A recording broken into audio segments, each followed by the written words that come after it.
Time to Shine Today podcast, Varsity Squad. This is Scott Ferguson, and I have a good friend of mine, Lindsey Huettner, that I finally got on here to really do an interview with her. She has a company called the It Crowd. And basically, if you're an entrepreneur or a C-suite executive, you kind of have some marketing in place, but you really need to find that next level. Let me make a warm introduction to Lindsey. The knowledge nuggets she drops in here to help basically the free knowledge that she puts out to help you really grow your company in our discussion was just above reproach. So I know that you're going to get a lot from it. Even if you're not and you just want ideas on how to level up your life, tune into this because Lindsey's journey is absolutely phenomenal, from kind of her youth to some failures to how to overcome them and now to where she is right now, a highly sought after agency. So without further ado, here's my really good friend, Lindsey Huettner from the It Crowd. Let's level up. Time to Shine Today podcast, Varsity Squad. This is Scott Ferguson, and I'm going to be in Texas this afternoon. If I would have known that, we would just did this interview in Texas at my good friend Karen Gray's place, her awesome podcast studio out there. Shout out to you, Karen.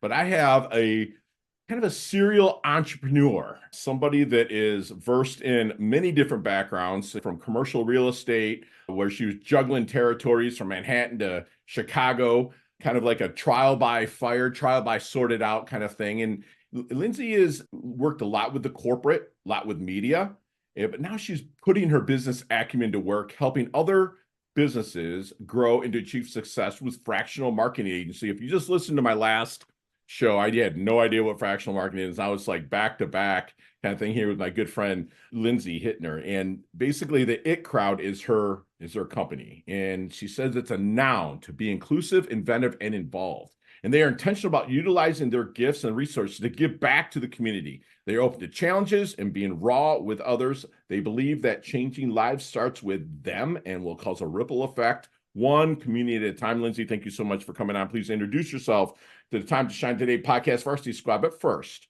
what's your favorite color and why? Purple. It's Awesome. always been my favorite color. My mom's favorite color was red, and I think that all girls when they're little, their favorite color is pink. Right. But I always liked purple. And you can see in my background, we have pink. And I have told my graphic designers many times, I'm like, please just take the pink. Less is more, less is more. But they continue to give me pink. But purple is definitely the color. Why? I don't know.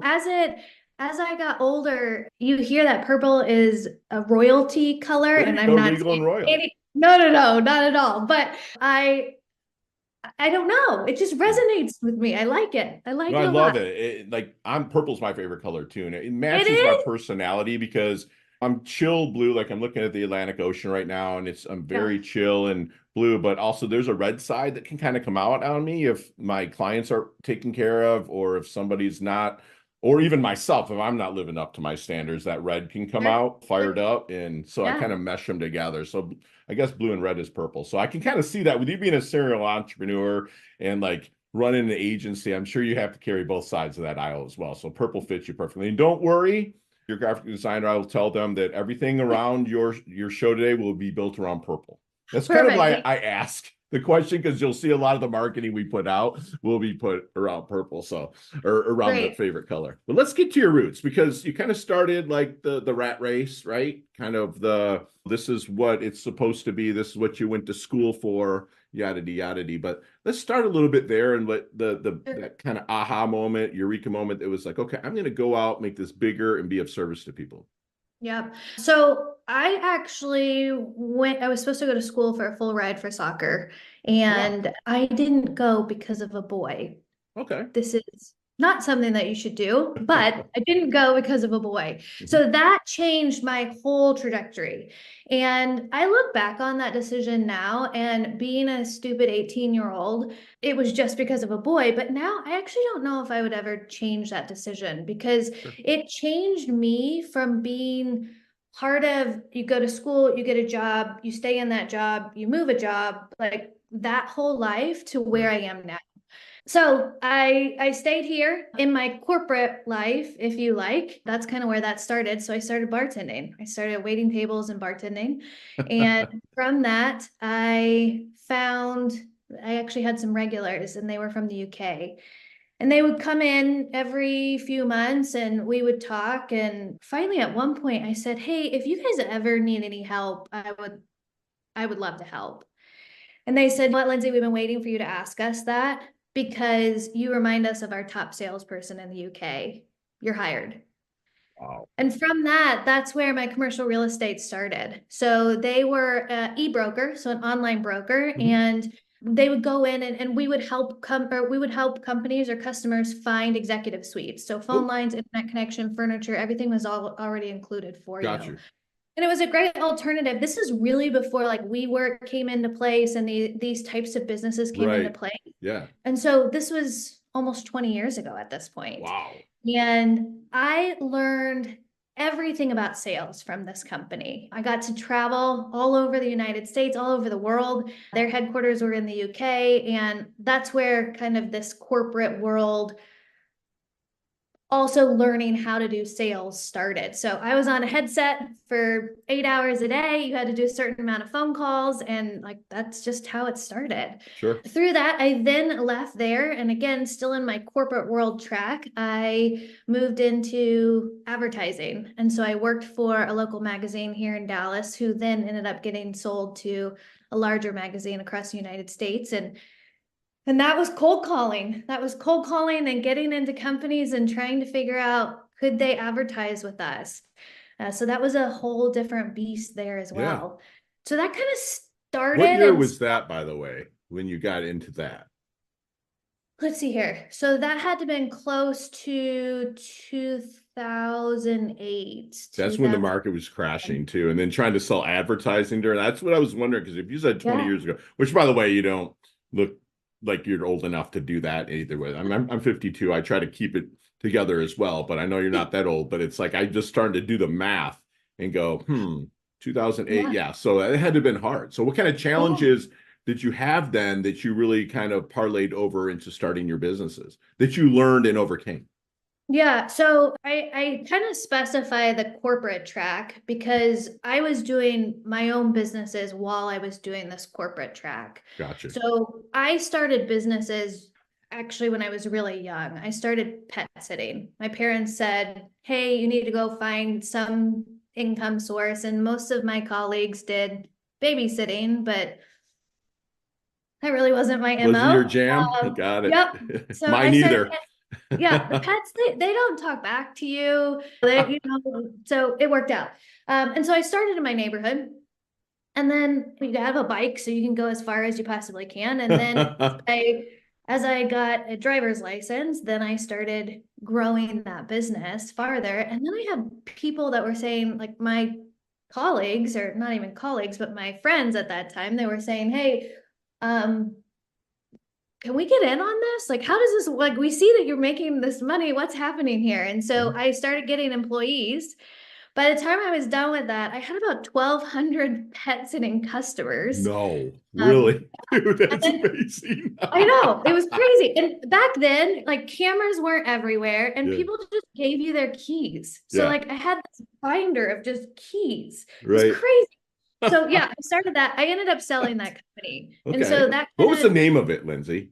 Called Funky Pets. Funky Pets. Nice. Funky Pets. Yes, yes. So I had to learn how to advertise at that point. So this is kind of where all this comes. So that was the first company. I ended up selling that to a larger company here in Dallas, which that was what gave me my itch to go, okay, here we go.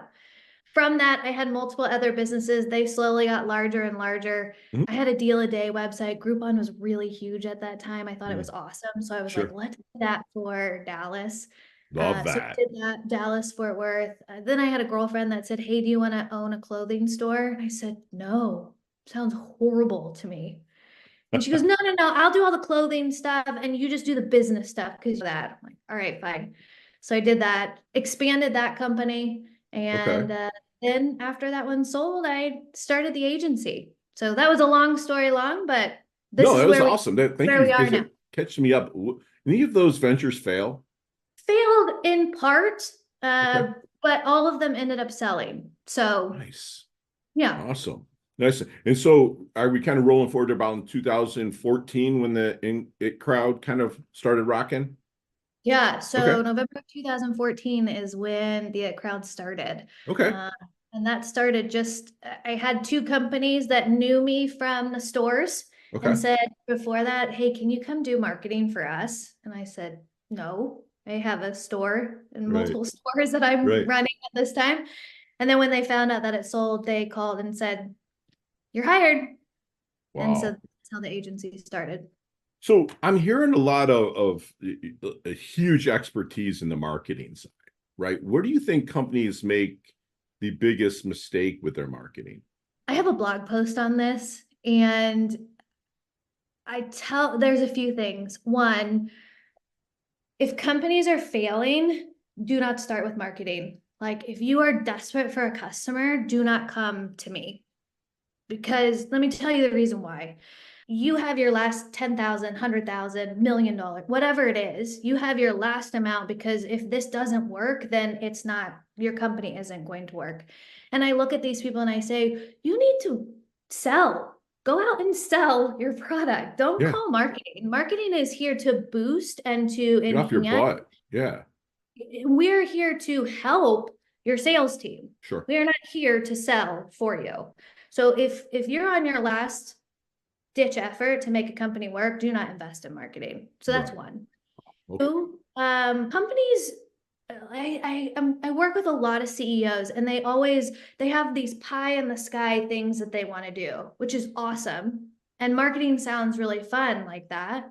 But when you start talking about it, if you don't have the basics, if you don't have baseline marketing, if you don't have email campaigns that are going out, if you don't have your messaging, if you don't have a branding kit, like if you don't have these things, then you shouldn't be doing these pie in the sky things until your baseline is here. So I Yeah. tell people, do your baseline and do it very, very well. And then let's sprinkle in the pixie dust. Let's sprinkle in, hey, this is a really cool idea. And let's try that. And because marketing is not guaranteed, like at least we have our baseline to be able to build off of. And hopefully some of these pixie dust ideas start coming together. I love that. I love it. So you launched the It Crowd, right? Yep. And then so how did you start really marketing that? Or did you have some people in place that said, hey, okay, I got like 4 or 5 companies right now I know this will work for, and then we'll branch out from there. Is that how it went, or was it just from ground up? Yeah, so like I said, I had two companies already that called me immediately after my last venture and said, come, you're hired. Okay. So that's where it started. One was a nonprofit. It was a trail that was here in Dallas. Okay. And she had seen the different things. Actually, the trail kind of ran really close to my clothing store. So we had become, she had tried to get us to advertise with them, etc. So we had become friends. And through that, the executive director, or the not the executive director, the what's his title? I can't remember his title, but one of the guys that was on the board, he owned an architecture firm and he saw what we were doing with the trail and said, hey, come on. And then one of his best friends was an MEP engineer and said, hey, come on. And so it just kind of grew that way. Nice. Are you just mainly in the Metroplex area? Are you nationwide, or what's your story there? Yeah, we started off just in Dallas. Okay. And especially when I first started, if you weren't in the office, you weren't working. That was my mentality. And Okay. COVID really shifted that mindset. But because of that, I was very much all about hands-on and talking to people and having them come into the office and really wanted to be face to face with them. Since COVID, we actually have gone international. So we've got a company that's in Ireland, we've got a few that are in Canada, we've got one that's in Mexico. That's Um, awesome. So yeah, it's like a so blessing, the whole Corona thing. That's how I look at it. It was because we all had to shift. A lot of people say pivot. Maybe people your age say pivot or whatnot, but I say shift, or maybe you can say shivot, right? You kind of one of the two, right? And you didn't make excuses. You make adjustments because you're a winner. And that a lot of that probably goes back to your soccer playing days and the discipline that you had with that. So, Lindsay, let me ask you something. If I'm at a networking event, press and flash, meeting people, what kind of keywords might I be hearing from people that would make them a great referral, introduction, or a prospect for the It Crowd? Great question. I don't know if I've ever been asked that question. So I'm going back to my very, very beginning days and what did I look for? Well, first I looked for who they were in the company. Are they a decision maker? So are you a C-level executive? Are you a CEO? We usually come into companies on the CEO level because they've either heard of us or we've had a one-on-one conversation with them and they say, hey, I need you to talk to so and so. So we usually come in on that level. But if I'm thinking about it, okay, so I really want new sales. So that would be something that I'm thinking about. I'm not totally sure how to structure this. That would be another thing that I would hear. So one thing that has changed a little bit about the It Crowd is we started off as a full service marketing agency, and about 7 years ago, 7 years ago, I started going into C-level executive meetings and seeing, okay, your baseline isn't there as a company. Like, not even just marketing, but it's just not there as a company. So if you start bringing leads in, how are you gonna service those leads? And Gotcha. I had read a book called Traction. Have you heard of Traction? I've heard of it. I haven't read it. It might be on my desk over here as my Yeah, coach has a mandatory read for me. So you might go on the good. flight with me tonight then, Perfect. Well, so Traction, I read that and the next week I was like, company, we're starting to implement this, and it transformed my business. And so I've introduced a lot of other business owners or C-level executives to this book. And then I had some executives go, hey, I'm not going to read this. Can you just do this for us? Can you implement this with Oh us? yeah. Those are the And I'm like, best. I've told them, I go, guys, I'm not an implementer because they have a whole Right. implementer system and all of the things. But if you want help understanding what this book is and you want me to take you through the basics, sure. And so I started doing that too, which has been phenomenal to be able to have that side of the business. So back to your question, what am I looking for? I'm looking for, we don't really know what to do with this initiative. Yeah. I don't know what's going on with employees. We are looking to grow. I'm just in a rut. Like a lot of CEOs are just in a rut. And Absolutely. where do I go They next? need And that so, fresh voice a lot of times. That's why yeah, even with me, I get brought in because they don't know how to motivate the troops because the troops are scared of them, kind yeah. of, right? So they bring me in and just be like, dude, you guys are on each other's side, isn't that? So what do you feel your strengths are within your niche, your business, with what you have going on? We're really good at seeing the high level and going, okay, what does this company need or want to do? Those are two very, very different things. What do you need and what do you want to do? So let's look high level and then let's pick out what those things are and we're going to plan it. And then we're actually going to trickle it all the way down to how we can implement it. Implement. My I was team, literally typing implement the second you said implement. I swear it's yeah, right here. yeah, That's awesome. Oh my yeah. gosh. So how about your weaknesses? What do you still think that you are still working on leveling up? Yeah, I think for us, those pixie dust ideas, they're hard. Pie in the They're sky. hard. Yeah. Right. I would say Absolutely. that those are still things that we struggle with. And not only one, they're pie in the sky and they're things that probably haven't been done before. Right. There are yes people here at the It Crowd, so it's like, yes, let's do that. Yeah, But but then looking at it and figuring that out and then implementing it and going, this wasn't proven. Did it work? Did it not work? Like those are kind of the harder things for us. right. We love doing them and but it has to be with the right client. It has to be, you have to have your baseline already Love it. done. You have to understand what we're trying to do and it Right. may or may not. I mean, I could just see you with clients. I have like a Ford acronym I use with anybody I really meet: family, occupation, recreation, dreams, and kind of seeing FORD, right? And kind of seeing really digging deep with each person and not even bringing them on if you're not the right fit, even if they're going to be a big ticket for you. I appreciate that a lot. That's fantastic. So, Lindsey, have you seen the movie Back to the Future? I have. Okay. And I know it's gonna be like 40 years old. And I was like a teenager when it came. It's crazy. Anyways, so let's get in that DeLorean with Marty McFly. Let's go back to the double deuce, the 22-year-old Lindsey. Okay. What kind of knowledge nuggets might you drop on her? Not to change it. I don't want you to change your journey, okay, at all, because it's pretty freaking awesome. But to maybe help her maybe blast through, level up, or maybe shorten the learning curve just a little bit. Sure. Actually, so my team, we do I'm in questions. So if you haven't implemented this in your team, I highly suggest it. So every morning we get together, quick huddle, and we do I'm in. And it's a question. Somebody gets to ask a question, any type of question. And today, the question was, if instantly you became an expert at something, what would it be? So Scott, instantly, what would it be? Just like if I would be a listener, I would be like the listener, period. Because I like to say that I am 2 ears, one mouth for a reason, but if I could instantly be the best at it, that would be what it is. Because curiosity is my superpower. Yeah. Okay. So for me, mine would be to really be able to relate and influence others. Love that. Love it. And when I was 22, I think that as an entrepreneur, you have to have a fire. You have to have that red to you, like what you said. But your blue is where the magic is. Your Absolutely. blue and Yeah. your purple is where the Yeah. magic is. It's not your Absolutely. red. No. And I had a lot of red in my 22. I Me had a too.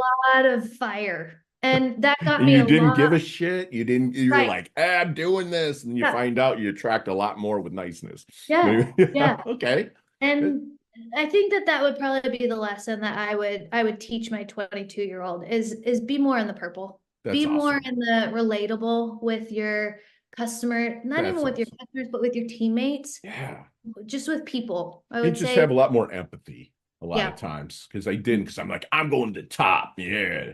Next thing was kind of like preying on other people's misfortunes to get by sometimes. And then it straightened me out in 08, 09 when I had to readjust everything. Absolutely. Yeah. So, Yeah. how does Lindsey want her dash remember that little line in between your incarnation date and your expiration date, your life date and death date? Hopefully, it's way down the line. But how does Lindsey Mhm. want her dash remember? Lindsey, not her company, Lindsey.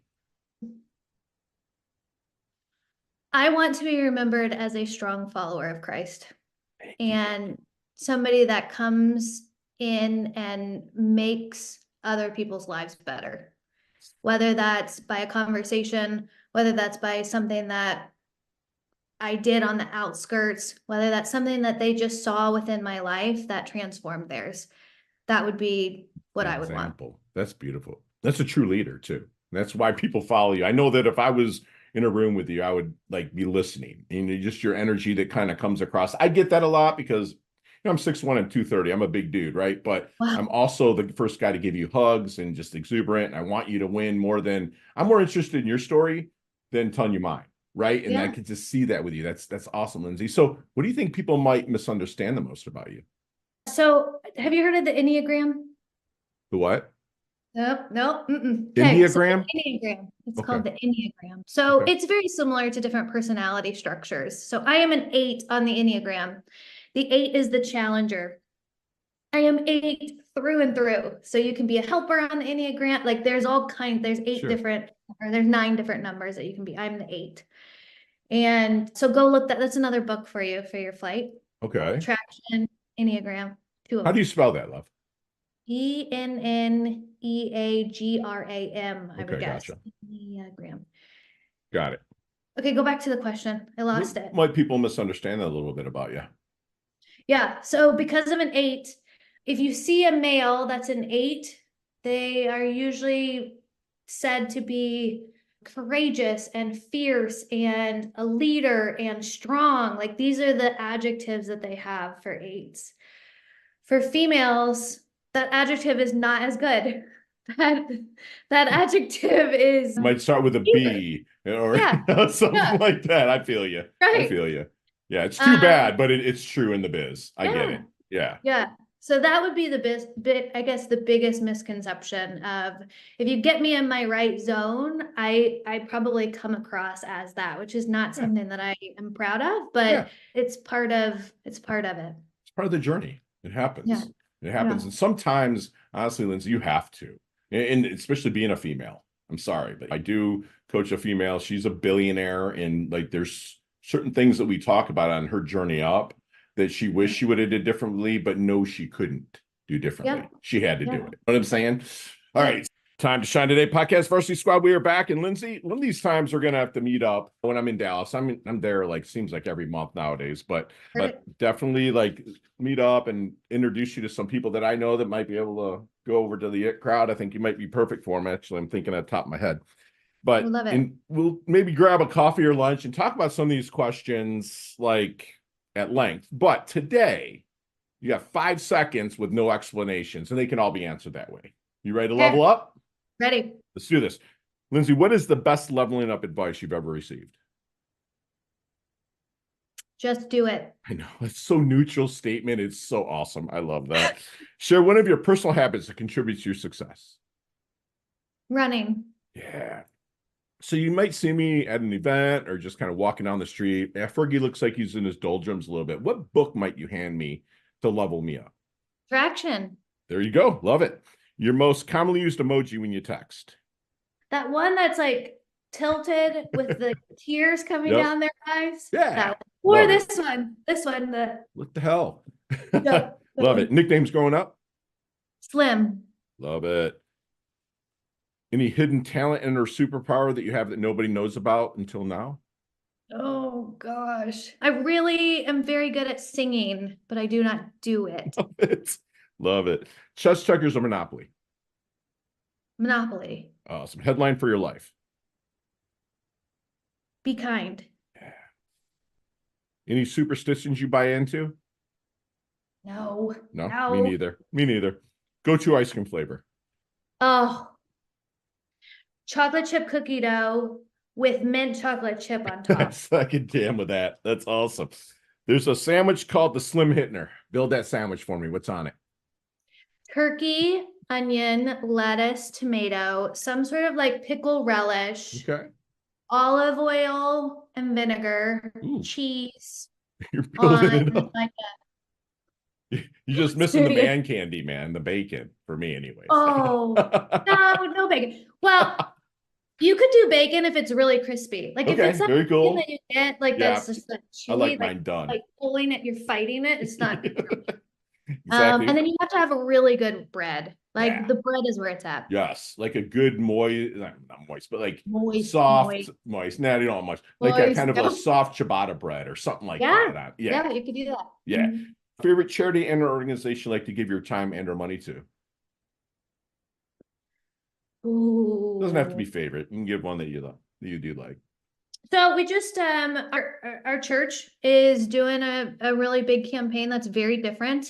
They're planting churches that are focused on meeting people where they are, as opposed to building chapels, which is really cool. So that was That's where cool. we just last put our money in. That's awesome. Thank you for doing that, Lindsey. And last question, we can elaborate on this one, but what's the best decade of music? 60s, 70s, 80s, or 90s? 90s. All right, very cool. I can see you saying that. I'm just kind of putting together your business age versus like kind of the time you grew up. I can see you jamming in the 90s. So, Lindsey, how can we find you, my friend? We're everywhere online. So theitcrowd.com. You can find us on Facebook, Instagram, any type of social media, except for TikTok. I'm not a performer. So Right. that doesn't work for me. YouTube, any of those, but website is theitcrowd.com. The It Crowd. That's a really cool URL that you landed too. The It Crowd. I mean, obviously the In Crowd has probably got bought off for a long time ago, but the It Crowd that's a solid URL. Congratulations on that. So, Lindsey, do me a solid, leave us with one last knowledge nugget we can take with us, internalize, and take action on. Processes. So I had a mentor at one point, and that is before I started my businesses. He said that is where everything is. And for multiple years, I did not believe him. And now, not only do I believe him, I actually coach that too. So if your businesses don't have processes and they're not written down and being able to be replicated by anybody that comes out on the street into your business, then you're not doing it right. Love that. In the process is where everything is. And squad, we just had not only a fun conversation, but a kind of a free masterclass on really how to if you don't know how to get something done, then hire it out. Henry Ford said it, and I've lived by it. Being from the Motor City, the smartest man in the room hires someone smarter than them to get things done. And you're talking to Lindsey, who has quite a journey. I mean, she kind of bailed on a soccer scholarship for a boy, which ended up kind of being a blessing. She found out that she was serving people. Me and her just kind of like, she's a sister from another mister, because again, I kind of got my start coming out of the military and waiting tables. And I would just ask. That's how I started becoming a real estate broker, which made me the top 2% in Michigan by doing that, because I asked brokers that would come in. She was just asked. That's all they were waiting for. And when you ask, the experience can be endless. She started like different businesses with funky pets. One thing I noticed about her is that it's never about her. It was about the business. She does it for the intention, not the attention. And with that, she's planting seeds that she's never going to sit in the shade of. It's going to carry on past her. And if you're a company and you're kind of on your last dime, she reminded us, let's not go and find Lindsey. Let's get out and beat the streets and go get it built, so you can get to a point where Lindsey can kind of take you to the next level. I'm sure Lindsey would share a couple of things like, go do this. But before you go finding a company like the It Crowd, get off your butt and get going and doing it. And if you are a C-suite decision maker, you're out there, you have a basis, you have a process in place, but you want new sales, structure, intuitive guidance, then let me make a warm introduction to my good friend Lindsey here. I'd be happy to do that. And Lindsey is very relatable. She's fun, strong follower of Christ. With that, she makes others' lives better. Don't forget to go pick up the book Traction, which Donnie gave me a thumbs up. I do have it over here on my bookshelf, so that's going on the plane with me this afternoon. And lastly, don't forget processes. Have those in place, and everything will start to fall into place. And that's what Lindsey can help you do at a larger level and get your company out there and known. And she does it from a place of service. And she levels up her health. She levels up her wealth. She's not only stunning, she's so well-spoken. She's absolutely just a person that I definitely want to collaborate with in the future. You've earned your varsity letter here at Time to Shine today. Thank you so much for coming on, Lindsey. Absolutely love your guts. I love it. Thank you. I appreciate you having us. You bet. Chat soon.